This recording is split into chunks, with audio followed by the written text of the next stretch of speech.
வணக்கம். அரசியல் ஆரம்பம் நிகழ்ச்சியில் சந்திப்பதில் மகிழ்ச்சி. தேர்தல் களத்தில் ஒவ்வொரு நொடியும் மிக முக்கியமான திருப்பங்களை வந்து கொண்டே இருக்கிறது. ஒவ்வொரு ஊடகத்திலும் ஒவ்வொரு நொடியும் ஒவ்வொரு பிரேக்கிங் நியூஸ் வருவது போல் இந்த தேர்தல் தொடர்பாக, சின்னம் தொடர்பாக, வேட்பாளர் தொடர்பாக பல்வேறு செய்திகள் வந்து கொண்டிருக்கின்றன. அந்த வகையில் நேற்று அம்மா மக்கள் முன்னேற்றக் கழக வேட்பாளர்களுக்கு பரிசு பெட்டி சின்னம் அறிவிக்கப்பட்டிருக்கிறது. பரிசு பெட்டி சின்னம் அறிவிக்கப்பட்டதை அம்மா மக்கள் முன்னேற்றக் கழகம் மகிழ்ச்சியாக, அவர்கள் உற்சாகமாக பார்க்கின்றனர். அதே சமயம் குக்கர் சின்னமும் சுயேட்சை வேட்பாளர்களுக்கு சில தொகுதிகளில் வழங்கப்பட்டிருக்கிறது. இந்த குக்கர் சின்னம், பரிசு பெட்டி இடையே மக்களிடம் குழப்பம் வராதா என்கின்ற ஒரு கேள்வியும் எழுகிறது. ஆனால் தினகரன் தரப்பினர் எதுவாக இருந்தாலும் எங்களுக்கு இது வெற்றி வாய்ப்பாகவே அமையும் என்கின்றனர். இந்த விஷயங்களை நாம் எவ்வாறு பார்க்க வேண்டும்? அதிமுக தரப்பில் இந்த விஷயத்தை எவ்வாறு பார்க்கிறது? பரிசு பெட்டியை அவர்கள் எவ்வாறு பார்க்கிறார்கள்? இந்த தேர்தல் களத்தில் இது போன்ற சின்னம், பொது சின்னம், இந்த விஷயங்கள் எந்த அளவுக்கு தாக்கத்தை ஏற்படுத்தும் என்பது குறித்து தான் இன்றைய நிகழ்ச்சியில் நாம் விரிவாக பேசியிருக்கிறோம். இது குறித்து தனது கருத்துக்களை பதிவு செய்வதற்காக அம்மா மக்கள் முன்னேற்ற கழகத்தைச் சேர்ந்த இளந்தமிழ் ஆர்வலன், அண்ணா திராவிட முன்னேற்ற கழகத்தை சேர்ந்த குரலார் கோபிநாதன் அவர்கள் நமது அரங்கிற்கு வந்திருக்கிறார்கள். சார் வணக்கம். இளந்தமிழ் ஆர்வலன்ட்ட இருந்தே ஆரம்பிக்கலான் இருக்கேன். இப்போ பரிசு பெட்டி அப்படிங்கிற சின்னம் ஒரு பொது சின்னம், நீங்கள் கேட்டதில் வெற்றி, இது எங்களுக்கு கிடைத்த வெற்றி அப்படிங்கிற மாதிரி தான் நீங்கள் சொல்லியிருக்கீங்க. இப்போ இந்த பரிசு பெட்டி வழங்கப்பட்டாலும் உங்களுடைய ஒரு இறுதி இலக்குன்னு சொல்லக்கூடிய அண்ணா திராவிட முன்னேற்ற கழகத்தை கைப்பற்றுவது, அதாவது அதற்கு நாங்கள் தான் உண்மையானவர்கள், அதற்கு உரிமை கோரக்கூடிய தகுதி எங்களுக்கு தான் இருக்குன்னு தொடர்ந்து நீங்கள் சொல்லிட்டு வரீங்க. அப்படி பார்க்கும்போது அதிமுக அப்படிங்கிறது வந்து இப்போ அந்த பெயர் உங்களுக்கு இல்லை, அந்த கட்சி உங்களுக்கு இல்லை, இரட்டை இலைங்கிற சின்னமும் இல்லை. இப்போ இந்த இதில் உங்களுக்கு ஒரு பொது சின்னம் கிடைச்சிருச்சுங்கிறது ஒரு தற்காலிக வெற்றி தான் உங்களுக்கு. இன்னும் கட்சி, அமைப்பு, சின்னம் மூன்றும் நீங்கள் கைப்பற்றப்படாத போது அந்த வகையில் பார்த்தா அதிமுக இன்னும் தொடர்ந்து அந்த முதலமைச்சர் எடப்பாடி பழனிசாமி அவர் கையில் சின்னம், ஆட்சி, கட்சி மூன்றுமே அவர்கள் கையில் தானே இருக்குது. அந்த வகையில் பார்த்தா அவர்கள் தானே தொடர்ந்து இன்னும் அந்த வெற்றி பெற்ற நிலையிலே இருக்கிறாங்க. எப்படி பார்க்குறீங்க? கடந்த அம்மாவுடைய மறைவுக்கு பிறகு நடந்த நிகழ்வுகளை எல்லாம் பார்த்தீங்க அப்படின்னா, இன்றைக்கு ஒரு மிகப்பெரிய வலிமையான எஃகுக்கோட்டையாக இருந்த அனைத்து இந்திய அண்ணா திராவிட முன்னேற்ற கழகம் எப்படி மத்திய அரசாங்கத்தோடு நாங்கள் இணக்கமாக இருக்கிறோம் என்று சொல்லிக்கொண்டு அம்மா அவர்கள் எதிர்த்த எல்லா திட்டத்தையும் வந்து சிவப்பு கம்பளம் விரித்து வரவேற்பு கொடுத்திருக்கிறார்களோ, மாநில உரிமைகள் எல்லாம் எப்படி மத்திய அரசாங்கத்தில் ஆளக்கூடிய பாரதிய ஜனதா கட்சியின் காலடியில் ஒரு சரணாகதி அடைய வைத்திருக்கிறார்களோ, இதை பார்த்து மக்கள் மிகுந்த வெறுப்புணர்வோடு இருக்காங்க. மத்தியில் இருக்கக்கூடிய அரசாங்கத்தின் மேலும் சரி, மாநிலத்தில் இருக்கக்கூடிய அரசாங்கத்தின் மீதும் மக்கள் மிக கடுமையான கோபத்தில் இருக்கிறாங்க. அது வந்து கோபத்தின் வெளிப்பாடு ஒரு தேர்தலை சந்திக்கும் பொழுது தான் தெரியும். இது ஒரு அடிப்படையான காரணம். ரெண்டாவது, அம்மா அவர்களுடைய மறைவுக்கு பிறகு ஏற்படுத்தப்பட்ட குழப்பங்களால் கட்சி பிளவுபட்டது. தொடர்ந்து சட்டத்தின் மீது எங்களுக்கு இருக்கிற நம்பிக்கையின் அடிப்படையில் நம்ம தொடர்ந்து சட்ட போராட்டம் நடத்தியிருக்கோம். இன்றைக்கி உச்சநீதிமன்றத்தில் ஒரு தீர்வு வந்திருக்குது. இதற்கு மேலே ரிவ்யூ போவதா என்ற கேள்வி இருக்கிறது. ஆனால் ஒட்டுமொத்தமாக நடுநிலையாளர்கள், நன்கு கற்றறிந்தவர்கள், சட்டம் தெரிந்தவர்கள், இந்த வழக்கினுடைய போக்கு தன் இயல்பாக சட்டத்தின் பால் நின்று, நீதியின் பால் நின்று, நியாயத்தின் பால் நின்று போராடிக்கிட்டு இருக்கீங்க என்பது முறையீடு பல்வேறு விஷயங்கள் போயிட்டு இருக்கீங்க. ஊடகம் உட்பட பொதுமக்கள், கட்சியினர் எல்லாரும் பார்த்துக்கிட்டு இருக்கிறாங்க. நான் கேட்பது, இந்த தேர்தலை பொறுத்தவரை இப்போது உள்ள நிலைப்படி உங்கள் அமைப்புக்கு இன்னும் ஒரு அமைப்பு என்று ஒரு வடிவமைப்பு இல்லை. இப்போ இந்த வேட்பாளர்கள் வெற்றி பெற்றாலும் அவர்கள் சுயேட்சை வேட்பாளர்களாக தான் இருப்பாங்க. உங்களுக்கு பொது சின்னம் வழங்கிய அதே நீதிமன்றம் ஒவ்வொருத்தரும் தனித்தனி சுயேட்சை தான், அவர்களை கட்டுப்படுத்துகிற அமைப்பாக எதுவும் இருக்காது அப்படிங்கிறத தெளிவாக சொல்லியிருக்காங்க. அப்படி இருக்கும்போது ஒரு அமைப்பு இல்லாமல், சின்னமும் இல்லாமல், கட்சியும் தனது பேர் இல்லாமல் போகுதில்லை. நீங்கள் தினகரன் அப்படி நீங்கள் உரிமை கொண்டாடுறீங்க. ஆனால் அடிப்படையில் மக்கள்கிட்ட வந்து அதிமுகங்கிற கட்சி, சின்னம், அமைப்பு எல்லாமே வந்து உங்களை விட்டு கைவிட்டு போகுதோ அப்படிங்கிற ஒரு கேள்வி வருது. இல்லை, இதை வந்து ஒட்டுமொத்தமாக பார்க்கணும். ஒரு விஷயமா தனித்தனியாக எடுத்து பார்த்தோம்னா இந்த மாதிரி குழப்பம் வர்றது இயல்பு தான். அம்மா மக்கள் முன்னேற்ற கழகம் என்கின்ற பெயரும் எங்களுக்காக நாங்கள் கேட்ட பொது சின்னமும் சட்டத்தினுடைய அந்த வலிமையில் வித் பேக்கிங் ஆஃப் லா அல்லது வித் ஸ்ட்ரென்த் ஆஃப் லான்னு சொல்லுவாங்க, நீதிமன்றத்தினுடைய வழிகாட்டுதலின் அடிப்படையில் அப்படி இயங்கி வந்தோம். இன்னும் அது வந்து முற்று பெறுவதற்கு இன்னும் ஒரு கடைசி ஒரு ஸ்டெப்பும் இருக்குது, ரெவ்யூ இருக்குது. அதை செய்வோமா இல்லையாங்கிறத தலைமை வந்து கன்சிடர் பண்ணி அவங்க வந்து அதுக்கான முடிவை சொல்லுவாங்க. இப்போ சின்னத்தை பற்றி சொன்னீங்க, பரிசு பெட்டி கொடுத்துருக்கிறார்கள். இதுலேயே வந்து பார்த்திங்கன்னா பொதுவான ஒரு சின்னம் கொடுக்க வேண்டும் என்று சொன்ன பிறகு எந்தெந்த சுயேட்சை வேட்பாளர்கள் எல்லாம் கேட்காத மீதம் இருக்கிற 192லேருந்து 198 சின்னம் இருப்பதாக சொல்லுகிறார்கள். அதிலிருந்து கழிச்சிட்டு 36 கொடுக்குறாங்க. ஒரு 36 சின்னத்தில் அதுலேயும் சில நெருக்கடிகளை கொடுத்து நம்ம கேட்டது வந்து ஹெலிகாப்டரு, பேட் அண்ட் பால் அந்த மாதிரிலாம் இதெல்லாம் கேட்டிருக்காங்க. கடைசியாக ஒரு தனியாக ஒரு படிவத்தை கொடுத்து இதில் இருக்கிற ஏதாவது ஒன்றை எடுத்துக்கொள்ளுங்கள், உங்களுக்கு நீங்கள் கேட்டதை தருகிறோம் என்று சொன்ன அடிப்படையில் நம்ம பரிசு பெட்டி கேட்டோம், பரிசு பெட்டி கொடுத்துருக்குறாங்க. இதே தான் ஆர்கே நகர்லையும் நடந்துச்சு. நாம் அந்த சாய்ஸில் கேட்கக்கூடியது எல்லாம் மறுப்பது, இறுதியாக அதில் வந்து ஒரு பட்டியலை கொடுத்து இதில் ஏதாவது ஒன்று கேளுங்க, ஒன்றே கொடுக்குறோம் என்று சொல்லி இது இவ்வளவு பெரிய சட்ட போராட்டம் தேவையில்லையே. இது ஆரம்பத்திலேயே வந்து இதுக்கான இடம் சட்டத்தில் இருக்கிறனால தான் உச்சநீதிமன்றம் அந்த மாதிரியான ஒரு பார்வையை பார்க்க. தேர்தல் ஆணைய விதிப்படி எதுவுமே தவறு இல்லைன்னு அவங்க சொல்றாங்க. எங்கள் விதிப்படி ஒரு அமைப்பா பதிவு செய்யப்படாத ஒருவருக்கு நாங்கள் வந்து பொது சின்னம் எல்லா தொகுதி கொடுக்கணும்னு தேர்தல் ஆணைய விதி சொல்றீங்க. இது நீதிமன்றம் கூட எங்களை உத்தரவு போட முடியாதுன்னு சொல்லியிருக்காங்க. ஆனா டெல்லி உயர் நீதிமன்றம் ஒரு உத்தரவை கொடுத்திருக்கிறது. அம்மா மக்கள் முன்னேற்ற கழகம் இந்த வழக்கு ஒரு ஃபைனாலிட்டிக்கு வரும் வரை, உச்ச நீதிமன்றத்தில் தீர்வு வரும் வரை இவர்கள் அங்கம்தான், அதிமுக ஒரு அங்கம்தான், எனவே பொது சின்னம் கொடுக்கணும், குக்கரை 15 நாளைக்கு யாரும் கொடுக்கக்கூடாதுன்னு உயர் நீதிமன்றத்தில் ஒரு பெஞ்ச், சிங்கிள் ஜட்ஜ் கிடையாது, ஒரு பெஞ்ச் கொடுக்குறாங்க. அப்படின்னா அதுதான் ப்ரிவைல் ஆகும். அதாவது கான்ஸ்டிடியூஷனல் பாடிஸ், அது வந்து இப்போ சபாநாயகருடைய அதிகாரத்தில் நீதிமன்றம் தலையிட முடியாதுன்னு சொல்கிறோம். இந்த மாதிரி தேர்தல் அறிவிக்கை நோட்டிஃபிகேஷன் வந்த பிறகு நீதிமன்றங்கள் தலையிடாதுன்னு சொல்கிறோம். இது எப்போ இது செல்லுபடியாகும், தலையிடக்கூடாது என்கின்ற அந்த நியதி எப்போ வரைக்கும் செல்லும்னு கேட்டிங்கன்னா, அந்த கான்ஸ்டிடியூஷனல் பாடிஸ் அரசியலமைப்பு சட்டத்தின் அடிப்படையில் தங்களுடைய கடமைகளை நேர்மையாக செய்கிறார்கள் என்று சொன்னால் நீதிமன்றத்தினுடைய தலையீடு இருக்காது. கான்ஸ்டிடியூஷன் பாடி என்னை கேள்வி கேட்கக்கூடாதுங்கிற அந்த கேடயத்தை வைத்துக்கொண்டு அரசியலமைப்புக்கு எதிரான நடவடிக்கைகளில் போகும்போது நீதிமன்றம் தலையிடலாம். இதுல ஏன் இந்த கேள்வி மீண்டும் மீண்டும் வருதுன்னா, வெற்றி பெற்றாலுமே தனித்தனி வேட்பாளர்களாக தான் அவங்க கருதப்படுவாங்க. தனி சுயேட்சைன்னு சொல்லியிருக்கு, தெளிவா சொல்லியிருக்கு. அப்போ ஒரு சுயேட்சை வேட்பாளர் இந்த தொகுதியில் வெற்றி பெற்றார் தான் வறுமை ஒழிய இவரை கட்டுப்படுத்தக்கூடிய அமைப்போ தலைவரோ கிடையாதுங்கிறது தான் அந்த தீர்ப்புல வந்து தெளிவா சொல்லியிருக்காங்க. அது வந்து ஒரு பின்னடைவு இல்லையா? ஒரு தினகரன் அமைப்பு நீங்க யாருன்னு கேட்டா நான் சுயேட்சை வேட்பாளர் தான், ஒவ்வொரு தொகுதி வேட்பாளரும் சுயேட்சை வேட்பாளர் தான், அமமுக வேட்பாளர்னு கணக்கு வராது. நீதிமன்றம் சொல்லும் போது ஒரு கட்சி, ஒரு அமைப்பு, தலைமைங்கிற மூணுமே இழக்கிறாரு இல்லைங்களா? அது ஒரு பின்னடைவா பார்க்கலையா நீங்க? ஜனநாயகத்தின் மேல நீங்கள் ஒரு நல்ல நம்பிக்கை வைத்திருக்கனால ஒரு நேர்மையான ஒரு கேள்வியை கேட்குறீங்க. ஜனநாயகம் சரியான முறையில் கடைபிடிக்க வேண்டும் என்பதற்கான அந்த அக்கறையோடு சொல்கிறீங்க. இந்த கவலை எல்லாருக்கும் இருக்குது.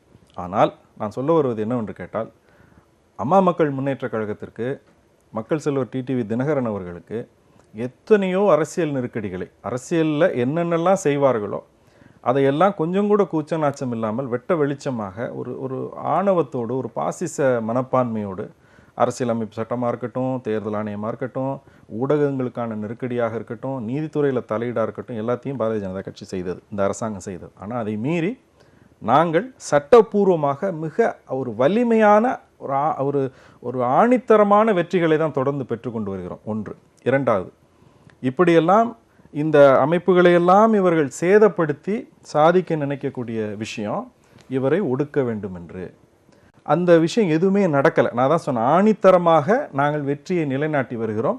பார்ப்பதற்கு ஒரு நீங்கள் ஹோலிஸ்டிக்காக பார்க்காம தனித்தனியாக பார்க்கும்பொழுது ஏதோ பின்னடைவு மாதிரி தெரியும். இதில் முக்கியமான விஷயம், நீங்கள் அக்கறையோடு கேட்கிறீர்கள், யாருடைய உத்தரவுக்கும் இவர்கள் கட்டுப்பட வேண்டிய தேவையில்லை, இவர்கள் சுயேட்சையாக இருக்கிறார்கள். இதுக்கு ஒற்றை வரியில் நான் பதில் சொல்லுவேன்.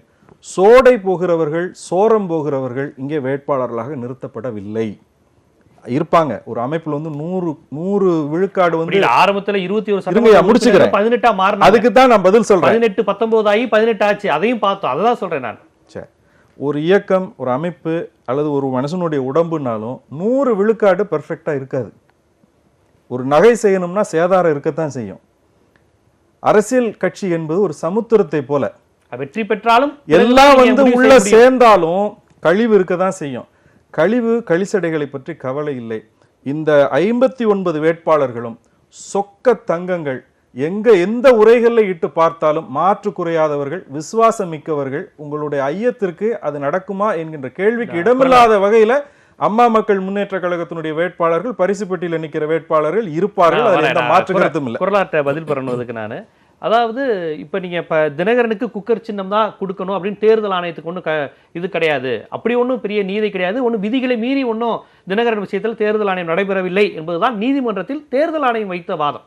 அதான் வைக்கிறாங்க. எந்த விதி இருக்குங்க, அவங்க ஒரு அமைப்பாக கூட இல்லை, இவங்க கேட்ட சின்னம் பொது சின்னம் ஒரே சின்னம்லாம் கொடுக்க முடியாதுன்னாங்க. நீதிமன்றம் பல்வேறு வழக்குகளை எடுத்து காமிச்சாங்க.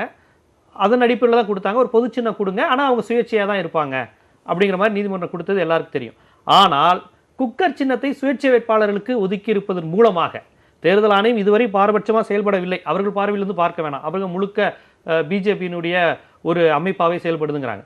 ஆனால் இவர்களுக்கு பரிசு பெட்டி வழங்கியதற்கு பிறகு அவர்கள் கேட்ட குக்கர் சின்னத்தை வழங்கியிருப்பதன் மூலமாக எங்கே தினகரனை ஒடுக்க வேண்டும் அப்படின்னு தேர்தல் ஆணையம் நினைக்குதோ, அவர்களுக்கு வாக்கு போய்விடக்கூடாது நினைக்குதோங்கிற ஒரு ஐயம் வர்றதை தடுக்க முடியல.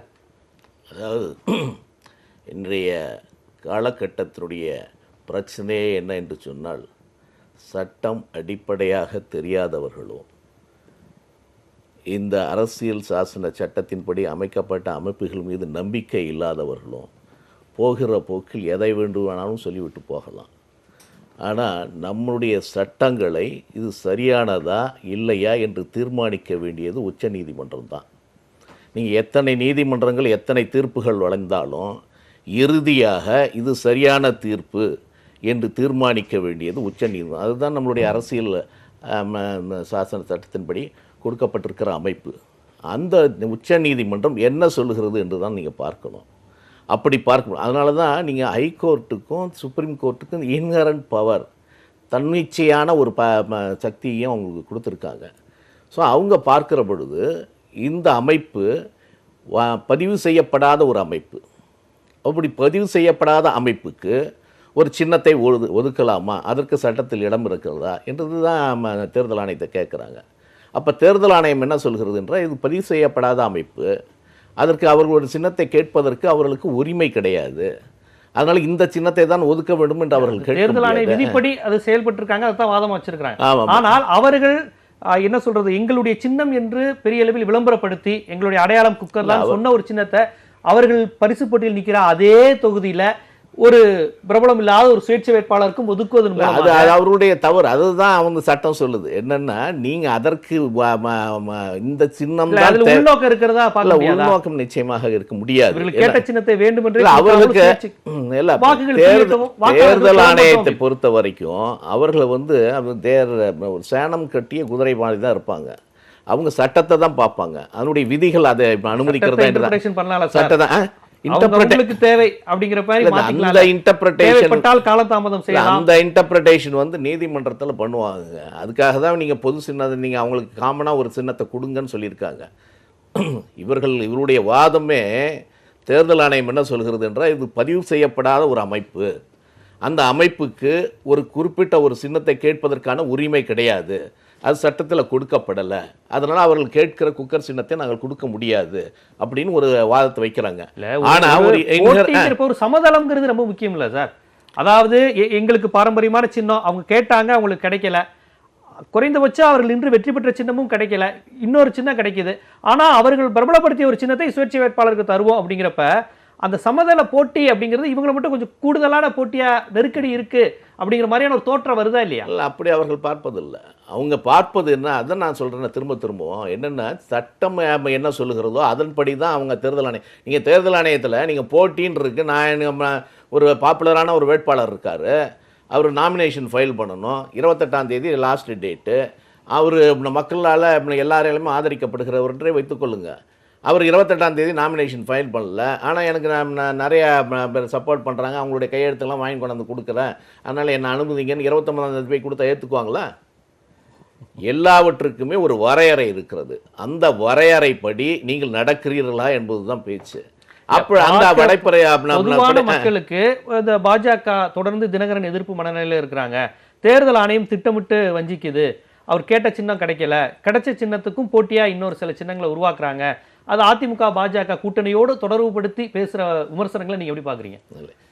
தொடர்ந்து தினகரனை ஏன் உங்க இவ்வளவு கார்னர் பண்றாங்க அப்படின்னு ஒரு பொதுவான கேள்வி. எந்த காலகட்டத்திலும் அதிமுக அமமுகவை ஒரு போட்டியாக எந்த காலகட்டத்திலுமே கருதல. இப்பதான போட்டியா உச்சநீதிமன்றத்துக்கு நான் சொல்லிடுறேன். ஆரம்ப காலத்தில் உச்ச நீதிமன்றத்தில் கூட நாங்க அவர் குக்கர் சின்னம் கொடுக்க கூடாது நாங்க வழக்கு என்னன்னா, அவர்கள் எங்களுக்கு அதிமுக எங்களுக்கு வேணும், நாங்க எங்களுடையது அப்படின்ற அவங்க ஒரு வழக்கு போடுறாங்க.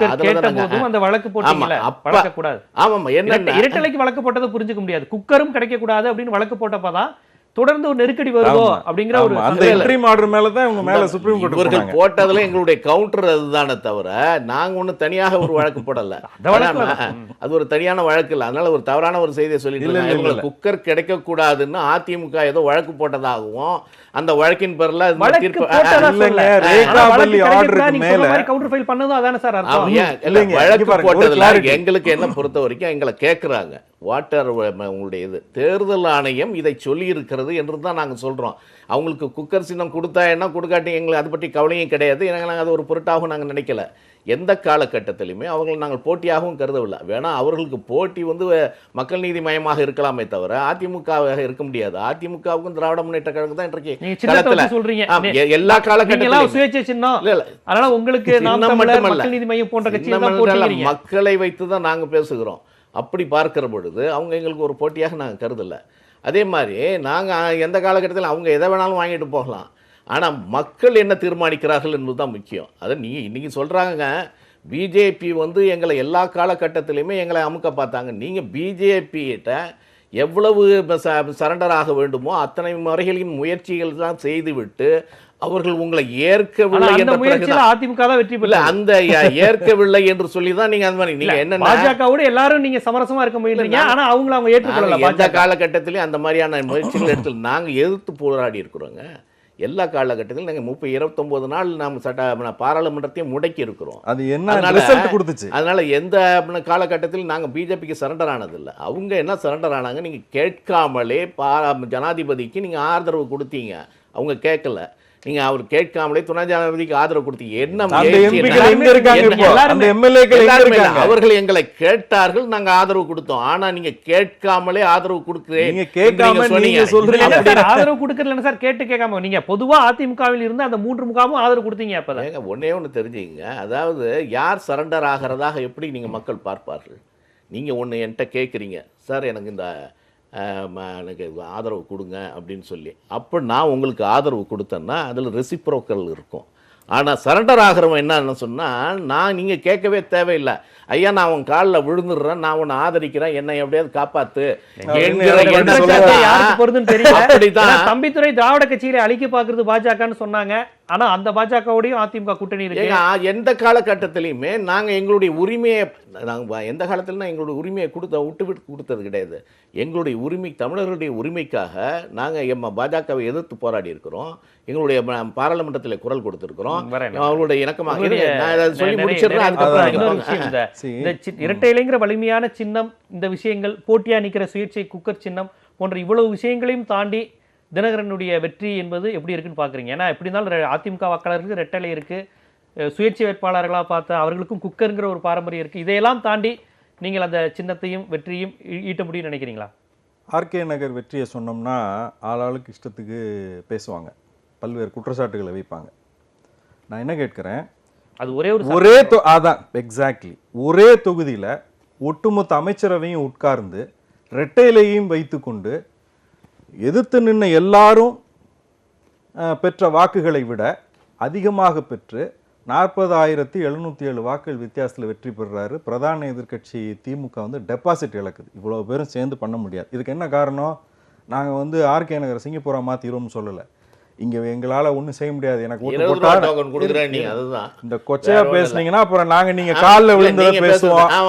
அன்புமணி ராமதாஸ் இருங்க டயர் நக்கின்னு பேசினாரு, அவருக்கு போய் வாக்கு கேட்டுட்டு இருக்கீங்க.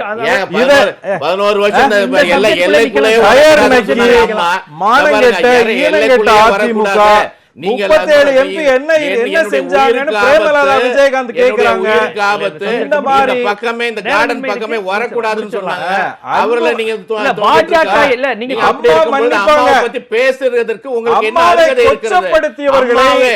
அம்மாவே அம்மாவுடைய துரோகிகள் வரவே கூடாது. வெற்றி பெற வைக்கணும்னு நினைக்கிறீங்க? உங்களை பாஜக எதிர்ப்புங்கிற விஷயம் உங்களை வெற்றி பெற வைக்கணும்னு நினைக்கிறீங்க? மக்கள் உரிமைக்காக மக்கள் குரலாக ஒலிக்கிறனால தான் ஆதரிப்பாங்க. பாஜக எதிர்ப்பு இவங்க சொல்றாங்களே, முத்தலாக் விவகாரத்துக்கு மிக கடுமையாக வாதிட்டாரு நம்ம அன்வர் ராஜா, அவருக்கு சீட்டு கிடையாது, ஒரு இஸ்லாமியருக்கு கூட கொடுக்க மாட்டேங்கிறாங்க. இது என்ன, இது சரணாகதி கிடையாது? அதிமுக முஸ்லிம் சேர்ந்த குரலை எழுப்பலையே, ஏன் அதிமுக கேட்க மாட்டாங்க? குரல்களை நெரிக்கப்பட்டிருக்கு, அதுதான் அடிமைத்தனம்னு சொல்றான். நான் சொல்றேன், அம்மா அவர்கள் இவரை ஒதுக்கி வைத்தாருன்னா அவங்க பின்னாடி போய் எதுக்கு முதலமைச்சராக்குனீங்க பழைய விஷயம் சின்னம்மாவை? இருங்க, அவங்க பழைய விஷயத்தானே சொல்றாங்க. 20 ரூபா குக்கர் கொடுத்து minority பேசுற fraud யாரு? அதாவது, இந்த fraudத்தனம் பண்றது யாரு? ஏன் உங்க fraud நீங்க 28 கோடி ரூபாய் நீங்க அந்நிய செலவாணி மோசடி பண்ணிட்டு 28 கோடி தொலைக்காட்சிக்காக செஞ்சது, கட்சிக்காக இவர்கள் அம்மாவுடைய துரோகிகள், அம்மாவுடைய துரோகிகள், டயர் நெட்டிகள், மானங்கெட்டவர்கள் என்று சொல்றவங்களோட போய் அதே போல 50 லட்சம் ரூபாய் லஞ்சம் கொடுத்துட்டு நன்றி சார், நன்றி சார். நேரம் இல்ல. போதும், நல்லது. இன்றைய காலை நிகழ்ச்சியில இல்ல இந்த சின்னம் தப்பு நம்ம ஆரம்பிச்சோம். கேட்க மாட்டாங்களா? அது குறித்து ரொம்ப விரிவா பாசிச வாடை இது, பாசிச வாடை. கடைசி நேரம் நீங்க லஞ்சத்தை கொடுத்துட்டு தீகார் ஜெயில இல்ல, இல்ல, தனிநபர் சார் யாருக்கு கொடுத்தாங்க? நன்றி சார், நன்றி சார். பொய் பேசுகிறவர்கள் மக்கள் புரிந்து கொண்டார்கள். போதும். ஓமிய பரிசு பெட்டியில வச்சு உங்களுக்கு கொடுப்பாங்க.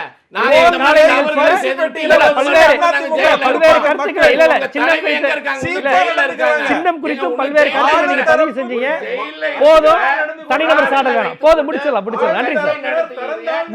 மீண்டும் ஒரு அரசியல் ஆரம்பம் நிகழ்ச்சியில் சந்திக்கலாம்.